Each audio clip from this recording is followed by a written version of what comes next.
नमस्कार मित्रांनो, ration card धारकांसाठी अतिशय महत्त्वाची बातमी आहे। मित्रांनो, रेशन धान्य बंद होणार आहे। म्हणजे मोफत रेशन जे मिळते आहे, अन्नधान्य मिळते आहे, ते बंद होणार आहे। त्या संदर्भातला महत्त्वाचा जी.आर. आलेला आहे। कडक नियम आजपासून लागू करण्यात आले आहे। तपासणी सुद्धा सुरू झालेली आहे। लवकरच हा फॉर्म भरून द्या, नाहीतर तुमचे रेशन या ठिकाणी बंद होणार आहे।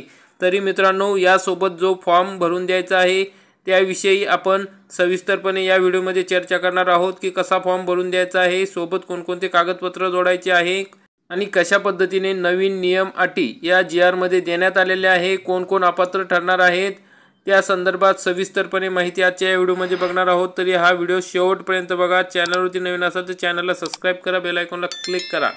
मित्रांनो, अपात्र शिधापत्रिका मोहीम राबवण्याबाबतचा महाराष्ट्र शासन यांचा 4 एप्रिल 2025 रोजीचा हा जी.आर. आहे। मित्रांनो, राज्यामध्ये अंत्योदय अन्न योजना व प्राधान्य कुटुंब योजनेतील लाभार्थ्यांना मोफत अन्नधान्य दिले जाते। म्हणजे पिवळे आणि केशरी रेशन कार्ड धारकांना मोफत अन्नधान्य दिले जाते।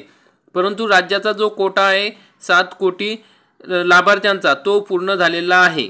मग तो पूर्ण झाल्यामुळे या ठिकाणी जे नवीन लाभार्थी त्यात समाविष्ट करायचे आहे ते करणे शक्य होणार नाही। त्यामुळे आता अपात्र, दुबार, स्थलांतरित, मयत लाभार्थी तसेच इतर जे काही खोटी माहिती देऊन या ठिकाणी रेशन धान्य घेत आहेत त्यांना या ठिकाणी वगळण्यात येणार आहे। ते अपात्र शोध मोहीम आता या जी.आर.च्या माध्यमातून लागू करण्यात आलेली आहे। मित्रांनो, केंद्र शासनाने यापूर्वी प्राप्त झालेल्या निर्देशानुसार अपात्र शिधापत्रिका शोध घेऊन अशा शिधापत्रिका रद्द करण्याच्या सूचना, कडक सूचना या ठिकाणी दिलेल्या होत्या। त्यानुसार आता 1 एप्रिल ते 31 मे या कालावधीमध्ये शोध मोहीम राबवण्यात येणार आहे आणि तशा शिधापत्रिका डायरेक्ट रद्द केल्या जाणार आहे। सदर शोध मोहीम अंत्योदय अन्न योजना व प्राधान्य कुटुंब लाभार्थ्यांच्या शिधापत्रिकांसाठी शासनाने उपरोक्त संदर्भाधीन शासन निर्णयान्वये विहित केलेल्या निकषांतर्गत खालीलप्रमाणे कार्यवाही करायची आहे। मग सध्याच्या शिधापत्रिका धारकांकडून माहिती घेणे। मग राज्यातील प्रत्येक शिधापत्रिका धारकांच्या शिधापत्रिका प्रचलित शासन नियमानुसार तपासणी करायची आहे। वरील प्रमाणे तपासणी करण्यासाठी त्या विभागातील कार्यालयाच्या कार्यक्षेत्रातील रास्तभाव अधिकृत शिधावाटप दुकानदार यांच्यामार्फत ठरवून दिलेल्या वेळेत सोबत जोडलेले शिधापत्रिका तपासणी नमुना फॉर्म ऑनलाईन विनामूल्य उपलब्ध करून देण्यात यावेत। मित्रांनो, हा जो फॉर्म आहे हा फॉर्म त्या ठिकाणी भरून द्यायचा आहे 1 एप्रिल ते 31 मे दरम्यान। हा जर फॉर्म तुम्ही भरून दिला नाही, यात खोटी माहिती आढळली तर तुमची शिधापत्रिका त्या ठिकाणी रद्द होणार आहे। पुढच्या महिन्यापासून तुमचं अन्नधान्य हे बंद होणार आहे। त्यामुळे हा तपासणी फॉर्म तुम्हाला डिस्क्रिप्शनमध्ये मिळेल किंवा आपल्या टेलिग्राम चॅनलवरती याची PDF मिळेल, तुम्ही त्या ठिकाणून डाउनलोड करून घेऊ शकता। तरी मित्रांनो, हा फॉर्म भरून द्यायचा आहे। हा फॉर्म भरून दिला, त्याच्यासोबत कागदपत्र जोडली त्याच्यात दिलेली आहे आणि कागदपत्र जोडून दिल्यानंतर त्याची पोचपावती मात्र नक्की घ्या।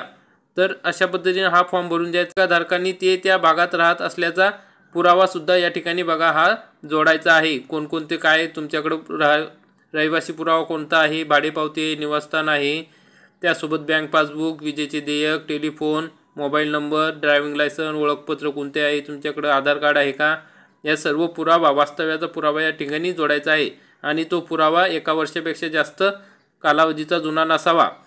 मग या ठिकाणी शिधावाटप दुकानदार यांनी संबंधित शिधापत्रिका अंत्योदय अन्न योजना आणि प्राधान्य कुटुंब लाभार्थी यापैकी ज्या योजनेअंतर्गत लाभार्थी असेल त्या अनुषंगाने त्यांची आवश्यक ती कागदपत्र सादर करण्यास या ठिकाणी शिधापत्रिका धारकास म्हणजे रेशन कार्ड धारकास कळवावे।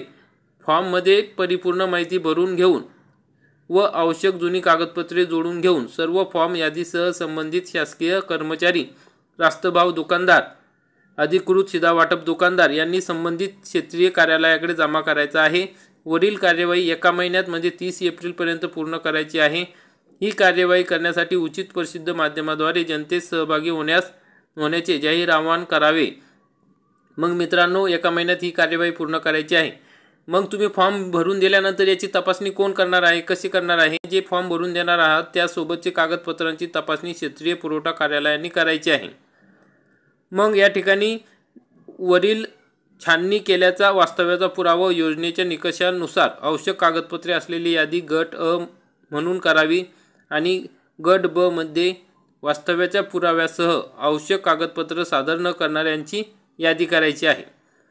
यादीतील शिधापत्रिका धारकांची शिधापत्रिका त्यांनी सादर केलेल्या कागदपत्रास अनुसरून योग्य त्या वर्गवारी म्हणजे अंत्योदय किंवा प्राधान्य कुटुंब लाभार्थीमध्ये पूर्ववत चालू कार्यरत राहील। मग यादीतील शिधापत्रिका धारकांना वास्तव्याच्या पुराव्यासह आवश्यक कागदपत्रे सादर करण्यासाठी नोटीस निर्गमित करून व नमूद केलेल्या पुराव्यांपैकी कोणताही एक पुरावा 15 दिवसात सादर न केल्यास त्यांच्या शिधापत्रिका निलंबित कराव्या। म्हणजे काही जणांनी जर त्या ठिकाणी रहिवासी पुरावा दिला नाही तर त्या ठिकाणी त्या निलंबित करण्यात येणार आहे। यादीतील निलंबित केलेल्या शिधापत्रिका धारकांना 15 दिवसाच्या कालावधीत वास्तव्याच्या पुराव्यासह सर्व कागदपत्रे सादर न करू शकल्यास शिधापत्रिका धारकांना आणखी 15 दिवसाची मुदत देऊन त्या कालावधीत ते त्या भागात राहत असल्याबाबतचा सबळ पुरावा व आवश्यक कागदपत्रे देण्यास सांगावे।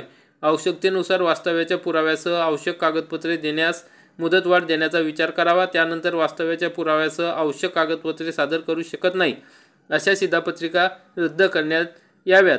ही कार्यवाही 1 महिन्यात म्हणजे 31 मे पर्यंत पूर्ण करायची आहे। मित्रांनो, मग अशा प्रकारे तुमची फॉर्मची तपासणी होईल।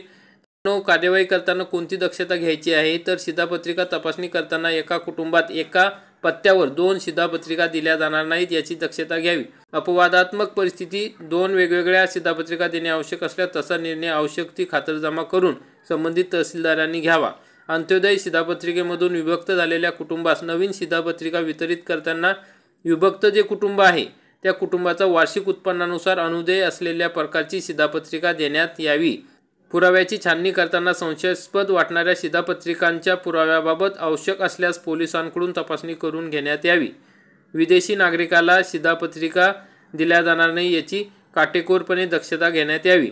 शिधापत्रिकांची तपासणी करताना जे काही कर्मचारी असतील त्यांचे वार्षिक उत्पन्न 1 लाखापेक्षा जास्त असेल अशा कर्मचाऱ्यांची पिवळी किंवा केशरी शिधापत्रिका असेल तर ती शिधापत्रिका तात्काळ अपात्र ठरवून रद्द करण्यात यावी। त्यांच्या उत्पन्नानुसार त्यांना अन्य अनुदेय शिधापत्रिका देण्याची कार्यवाही करावी। सदर शोध मोहिमेअंतर्गत शिधापत्रिका देताना गृहभेटी करणे अनिवार्य आहे। शोध मोहीम विशेषतः शहरी भागात विदेशी नागरिकांच्या शिधापत्रिका शोधून त्या रद्द करण्यात याव्या। त्याचप्रमाणे दुबार अस्तित्वात नसलेल्या मयत व्यक्ती या लाभार्थ्यांना वगळण्यात यावे। शिधापत्रिका चुकीच्या पद्धतीने वितरित केली असेल तर शासकीय अधिकारी कर्मचारी यांचे या संबंधितांविरुद्ध नियमानुसार कारवाई करण्यात यावी। त्याबाबतची माहिती शासनास सादर करावी। जर चुकीच्या पद्धतीने या ठिकाणी शिधापत्रिका कोणी दिली असेल अधिकाऱ्याने एखाद्या तर त्यांच्यावर सुद्धा कारवाई या ठिकाणी होणार आहे। मग वरीलप्रमाणे राज्यात अपात्र शिधापत्रिकांची विशेष मोहीम दरवर्षी नेमून दिलेल्या कालावधीत राबवण्यात यावी। म्हणजे आता दरवर्षी 1 एप्रिल ते 30 एप्रिल या दरम्यान ही मोहीम राबवण्यात येणार आहे। अपात्र आढळून येणाऱ्या शिधापत्रिका रद्द करण्यात याव्या। त्याचप्रमाणे रास्तभाव दुकानांकडे नियतन तात्काळ कमी करण्यात यावी। म्हणजे जी वाटप आहे ती तात्काळ कमी करण्यात यावी। अपात्र शिधापत्रिका शोध मोहिमेबाबत अहवाल खालील विवरणपत्रामध्ये दरवर्षी दिनांक 15 जूनपर्यंत शासनास सादर करण्यात यावा। अपात्र शिधापत्रिका शोध मोहिमेअंतर्गत रद्द केलेल्या शिधापत्रिकांचा तपशील द्यायचा आहे। अनुक्रमांक, जिल्हा, अंत्योदय अन्न योजना, प्राधान्य कुटुंब लाभार्थी आणि शुभ्र शिधापत्रिका हे कोण अपात्र ठरवण्यात आलेले किती संख्या आहे ती माहिती शासनास द्यायची आहे 15 जूनपर्यंत। अशा प्रकारचं महत्त्वाचा GR आहे मित्रांनो।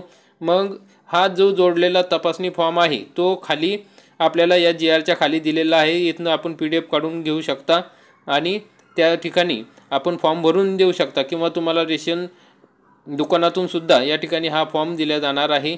तर मित्रांनो, अशा पद्धतीने तुम्ही लगेच हा रेशन दुकानदारांना शिधापत्रिका तपासणी नमुना फॉर्म भरून द्या। त्या ठिकाणी पहिला तुम्हाला फोटो लावायचा आहे आणि बाकीची माहिती आपण बघितली आहे त्याप्रमाणे सर्व माहिती या ठिकाणी भरून द्यायची आहे। पोचपावती मात्र नक्की घ्या। अशा प्रकारची महत्त्वाची अपडेट होती। आपल्याला जर हा शासन निर्णय बघायचा असेल तर आपल्या डिस्क्रिप्शन बॉक्समध्ये दिलेला आहे किंवा www.maharashtra.gov.in या संकेतस्थळावर दिलेला आहे। अशा प्रकारची महत्त्वाची अपडेट होती। आपण हा व्हिडिओ बघितला त्याबद्दल खूप खूप धन्यवाद। व्हिडिओ आवडला असेल व्हिडिओला लाईक करा, चॅनलला सबस्क्राईब